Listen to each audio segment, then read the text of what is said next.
这个男人只需要碰你一下，就能知道你的身上都发生过什么。他来到工业区，故意触碰这里的路人，为的就是寻找躲藏在这里的连环绑架犯。然而马特寻找了一天也没有一点线索，他通知儿子决定今天先回家，等到明天工人下班人最多的时候再来一趟。可突然一个戴着耳机的男人与他擦肩而过，一瞬间他的脑中就闪过4名啦啦队员被绑架的画面，他们被关在四周都是红色砖墙的房子里，跪坐在中间的正是面前的男人。看着他吊儿郎当的样子，马特准备上前将他抓捕，可没想那个家伙似乎意识到了什么，一脚地板油直接撒丫子跑了。眼下还是先救出那几名女孩比较重要。儿子查阅了资料，附近有一间砖厂，非常符合马特描述的画面，于是他转头便朝着砖厂进发。但这次救援行动远远没有马特想象的那么简单。绑架女孩的男人看似像个小混混，可他却其实是一个拥有24个人格的超能力者，其中最厉害的人格野兽强大到可以徒手撕裂人体。啦啦队员们正在努力地挣脱束缚，工厂的大门却突然传来声响，他们以为又是那个野兽回来了，疯狂地想要挣脱铁链，可下一秒一个铁棍出现，一下一下地帮助他们挣脱了束缚。穿着雨衣的男人正是马特，解救女孩的他准备深藏功与名。走廊的尽头似乎又传来了什么声响，他们仔细一看，野兽竟然像个鬼一样沿着管道直接打了过来。他举起200斤的铁桌扔了出去，马特稳当的接住，才避免大家被砸伤。马特展开还击，抱住野兽想要驯服这只怪物，可他毕竟年事已高，几番缠斗下来，反被野兽一个翻墙锁住了身体。强劲的肌肉几乎让他喘不过气。关键时刻，马特带着野兽直接撞破窗户跳了下去。即便是从30米的高度落下，2名超能力者仍然是没有受到一点损伤。这片空旷的场地才适合施展威力。正当他们要打起来的时候，几道强烈的闪光照射了过来。楼下早已经有大批警察在此等候。由于闪光灯能够切换野兽的人格，现在的他一下变成怂蛋，大喊着让警方放过他一马。就这样，他们2人都被逮捕，关进了一所特制的监狱里。狱警拖着闪光灯对准野兽，以防他有什么举动。2人都被关进了他们的专属牢房。野兽的房间里布满了闪光灯，只要他有任何奇怪举动都会自动开闪，强制让他切换人格。马特的房间里到处都是水管，因为他的弱点是怕水，所以同样可以用水枪来对付他。野兽尝试切换成美女人格，对着来送食物的狱警言语挑逗，希望他可以放自己出去，但这妖娆的样子多少是有点瘆人啊。趁其不备，野兽上前抢夺钥匙，但闪光灯的照射没2下就让他身体僵直，瞬间老实了。野兽赶紧切换外向人格，尝试和狱警套近乎，仍然是被他无情闪光。另外一边的马特也想要逃脱，但是这水压喷的他实在是难以承受，倒在地上连站起来都困难。心理医生打开大门，告诉他自己那所谓的超能力其实根本就不存在。为了证明这一点，医生将他们都召集到了诊疗室，让几个猛男待在这个粉嫩的房间多少有点违和，不过这样的环境可以有效缓解他们的紧张情绪。监狱里还关押着一名特殊的犯人，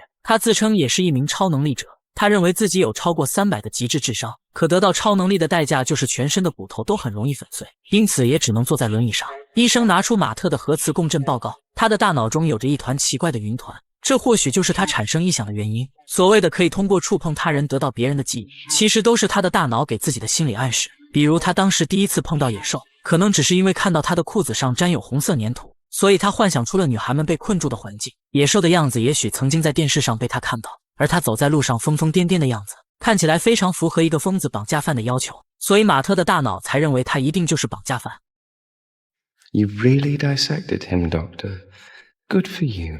医生笑着表示野兽也别高兴得太早，他所谓的野兽超能力其实也是假的。警方在他的电脑里发现了许多世界级攀岩者的视频，说明野兽是攀岩的极度爱好者，这也就解释了他为什么能在墙壁上攀爬的原因。而当年他徒手掰开的铁炉，其实早已经过上百年的腐蚀，即使是个女人也能轻易掰开。边上的这位那更是重量级，说什么自己是绝无仅有的高智商天才，可现在这副样子分明就像大脑没发育完全。在场所有人的超能力都只是幻想而已。医生告诉他们只要接受治疗，就可以根除他们的臆想症。晚上所有人被送回牢房，他们的心情无比失落，或许自己真的只是一个普通人而已，可医生绝对想象不到，高智商老黑的呆滞全部都是他装的。等到了深夜，老黑的房间里传来了奇怪的声音，狱警打着手电筒观察，发现他的腿好像有走过路的样子。为了测试他的瘫痪是不是真的，狱警直接放开了手中的手电筒。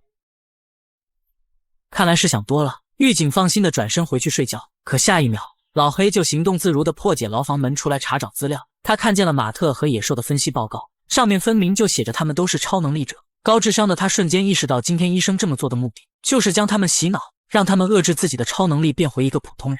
想到这，老黑掩面痛哭，他的计划终于可以开始实施了。这天狱警来给他送饭时，他假装一动不动，等到狱警坐到他面前，一招手起刀落，老黑用手中藏着的玻璃解决了对方。搞定狱警后，他推着轮椅来到监控室，将所有的直播画面修改成录像，然后淡定地打开了野兽的房间。他拔掉所有的闪光灯，这样一来，野兽可以随意地离开这所房间。此时的野兽还是小混混人格，老黑告诉他赶紧去把野兽人格叫出来，他有重要的事情和野兽说。来到储藏室后，野兽切换到了小孩人格，他兴奋地在桌子上手舞足蹈，老黑也是非常贴心的配合鼓掌。见他人还怪好咧，小孩人格将野兽人格给召唤了出来。等老黑一回头，这个家伙已经爬得满屋子都是。老黑兴奋坏了，他告诉野兽，现在的监狱正在一点点地抹掉你的超能力人格，如果想要夺回身体的主导权，那就要向世界证明你的力量。今天是世界最高的大楼帝王大厦的开幕典礼，如果能在那个万众瞩目的现场和马特进行一场超能力者的对决，那将会永远被人们记住。听到这，野兽也是热血沸腾，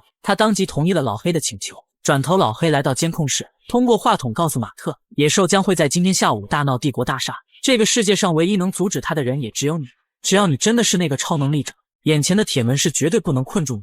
想要拯救世界，那就发挥你的全部力量吧。听了老黑的话，马特用力地撞了一下铁门，结果上面竟然出现了一个凹痕。难道说自己真的有异于常人的力量？果然，马特轻而易举地踢开了铁门。他来到仓库，拿回了儿子送他的项链，还有那件象征身份的雨衣战袍，即刻动身前往帝国大厦。门外的警察还在悠闲地巡逻，可野兽仅仅只是用了手部的蛮力，就将整辆警车直接推翻。看见路过的两个美女，他又没忍住来了绑架瘾，将他们都抓进了货车里。此时的马特已经赶到门口，看到他的出现，野兽淡定地脱掉上衣，朝着他疯狂地咆哮了起来。大战一触即发，他真的像一只猛兽一样冲向马特，死死地按住他的身体。马特也立刻展开反击，拳拳到肉的输出把货车都打出了脑震荡。面对马特的超强蛮力，野兽也是硬生生全扛了下来。马特只好抓住他的耳朵，绕了地球1周半才将他甩开了出去。几名特警加入战局，他们想用盾牌制服野兽，可这根本就是徒劳。包围马特的特警也被他推进集装箱，用一根坚硬的铁棍锁在了里面。干掉特警，野兽已经彻底疯狂。老黑命令他不要在这里浪费时间，赶紧去帝王大厦展示身手。结果叛逆的野兽一气之下，直接将老黑的骨头彻底按碎，还顺便一掌打碎了他心脏附近的骨头。他回过头举起马特，一把将他扔进了巨大的水箱里。水是马特最大的弱点，野兽乘胜追击，跳入其中掐住他的脖子。情急之下，马特只能一下一下敲打墙壁，好不容易才击碎水箱，从里面滚落了出来。此时的马特已经完全失去了战斗力，野兽决定给他致命一击，但突然一双小手握住了野兽，回头一看竟然是安娜，她是野兽原始人格的女友。虽然野兽人格的分裂是为了保护原始人格，但此时的他已经失控，必须要原始人格才能控制住野兽。在安娜的一声声呼唤下，原始人格成功占据了身体的控制权。安娜希望他停止这场混乱，他最近在名气多的五八同城找了份工作，野兽可以和他一起回到老家过安定的生活。可一回头才发现警方的狙击枪已经瞄准野兽的胸口，一枪下去，野兽的身体被击穿。由于此时还是原始人格，他并没有刀枪不入的身体，这一枪真的要了他的命。临死前，原始人格告诉安娜，自己很庆幸有那23个人格的陪伴，如果不是他们，自己早就已经撑不下去。说着便失去了呼吸。此时心理医生假惺惺地跑去拯救马特，可在他们握手的一瞬间，马特感知到了他和几名神秘人之前的酒桌谈话，内容正是关于如何让超能力者消失在世界上的话题。他手上的梅花标志也正是那个神秘组织的印记。 I would have left you alone, but when the horde showed up here, then I just had to come. 医生示意特警淹死马特，他就这样在一双同样有着梅花印记的手掌下归了戏。医生来到奄奄一息的老黑面前，告诉了他事情的真相。正如他想象的那样，他们组织的目的就是为了扼杀世界上的所有超能力者，让普通人不再相信有英雄的传说。千百年来，组织一直秉承这个宗旨。或许他们3个人死在这里，也算是他对组织有个交代。超能力者存在的事实又一次成功被他们抹除了。帝国大厦的开幕仪式顺利结束，医生也不辱使命向组织汇报了战绩。原本他想着通过心理战术让他们3人变回普通人，可现在有个这样的结局或许更加保险。然而事情并没有医生想象的那么简单。突然他接到了监狱的紧急来电，保安告诉他这里的摄像头竟然全部被人入侵了。医生这才意识到，老黑的计划根本就不是大闹帝国大厦。之前诊疗时，医生为了防止老黑逃跑，告诉他这里布满了100多个监控，一切都会被记录下来。而监狱门口的摄像头早已经清晰地记录下了野兽和马特的决战，这些被黑走的录像全数被传送到了安娜的电脑里。只要将它们上传到网络，就能向世人证明超能力者是存在的，不管这些想隐藏真相的人是谁。今天他们输了。